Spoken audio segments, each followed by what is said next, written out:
Hello and welcome. I'm Bill Jordan with New Mexico Voices for Children, and I'm very pleased to be with you here today to share everything that I know about education reform. As you are aware, we are in the midst of an intense debate about school reform and how we can best provide a brighter future for our children. So this is a perfect time for me to share with you a very simple blueprint for how we can improve our children's outcomes.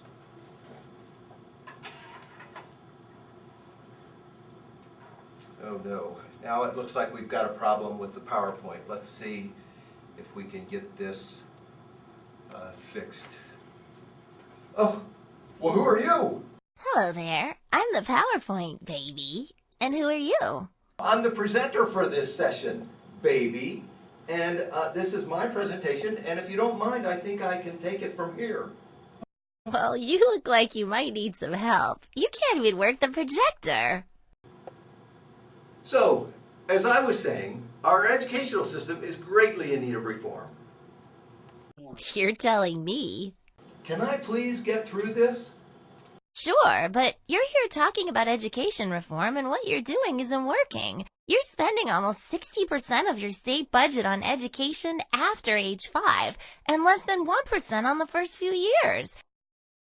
And serving very few young kids. Only a lucky few get high-quality early education. And just look at your outcomes. New Mexico has got one of the worst dropout rates and some of the lowest reading levels. Instead of investing early, you spend a lot of money on fixing problems later, like special education, not to mention crime and social services. And that is why I'm here, to provide a simple formula for fixing problems. I'm sure you will all agree that we have to provide a good education for our children. Sure you do, but you're starting too late. There, check it out. If we toddlers get off to a good start, we're likely to stay ahead. If we start off behind, we stay behind. All your reform isn't likely to make up the difference if it comes too late. Most of my brain is already formed before I even get to school. Learning begins at birth, but the education system doesn't start till I'm 5 or 6 years old. And by the way, I took the liberty of changing a few of your slides, so let's get on with it. Excuse me, but you're a little child and I'm the education expert here, and I think I know what is best for our children. I don't think you do. You see, our brains are developing very fast and very early, and the stimulation you adults provide in those first few years is like the architecture for our brain. So you're saying it ain't all genetics? You mean it isn't all genetics? Nope. Nature gives us a brain. Nurture shapes it. Let me try to simplify it a bit for you. A baby's brain is like Play-Doh, pretty malleable at an early age. Abuse us, that shapes our brain. Talk to us and play with us, that shapes our brains too.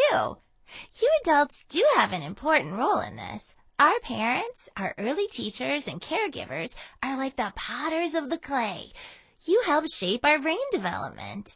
Yes, I don't think you have to preach to us. I think we've all heard that 80% of brain development occurs in the first few years.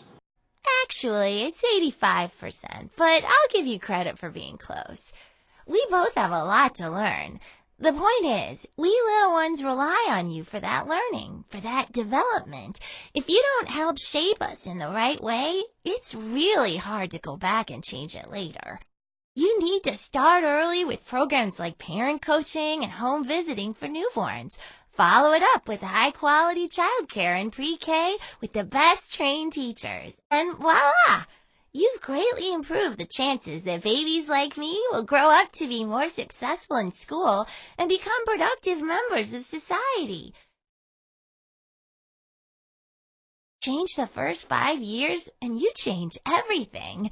But you have to invest early. Invest? Yes, invest. Prominent economists have shown that investing in early childhood pays better dividends than Wall Street. Whoa, hang on a second. Now I think you're carrying it a little too far. You're saying that the return on investment in early childhood programs is better than the return from Wall Street? Yes, Even Federal Reserve Chairman Ben Bernanke advocates investing in early childhood in order to build a stronger workforce. And economists are not the only ones who get it. Leaders in law enforcement and the military, and even the U.S. Chamber of Commerce agree that investing in early childhood is essential for our economic future. But can we really afford this right now? How can we afford not to? The alternative is continued failure and poor outcomes. Right now, you're letting us little kids fall behind before we even get to school, and then blaming us and our teachers for not doing better. Look, our state budget is already strained. These are tough economic times. Where are we going to get the money? I'm not asking you to go raise taxes. I'm asking you to invest more wisely. New Mexico has a huge land grant permanent fund, kind of like a savings account, with more than $10 billion invested in Wall Street. The fund was set up to support public education.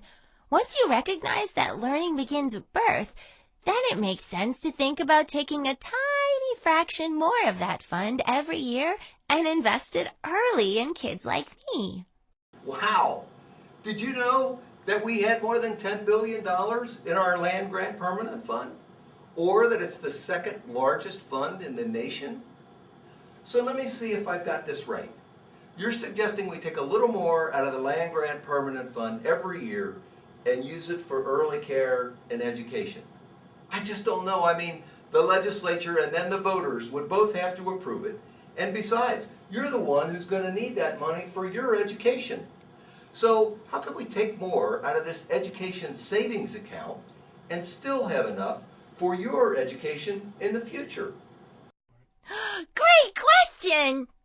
Oops, I got so excited that you're finally getting this that I think I might need a diaper change. OMG. So here's how it works and why it's a responsible adult thing to do. Every year, New Mexico transfers less than 6% of the land grant fund to public schools, colleges, and a few other institutions. Meanwhile, the fund grows by an average of 11% per year. There are two streams of money into the fund. About 6.5% comes from investments like Wall Street, and another 4.5% in earnings from oil and gas. Even if we took up to 7% and used a little of that for early education, the fund would continue to grow, even double in less than 15 years. And future generations would still have stable funding to help pay for their education. And more importantly, kids like me will get the good start in life that we deserve. So, are you ready to give me a chance yet? You know, I think I'm finally getting it. New Mexico is sitting on the second largest land grant permanent fund in the country and investing it in Wall Street instead of our young children, even when we know you're a better investment. Maybe it is time that we do the right thing and invest in this baby. Do you get it now, baby? Yeah, baby. We need to invest in kids now.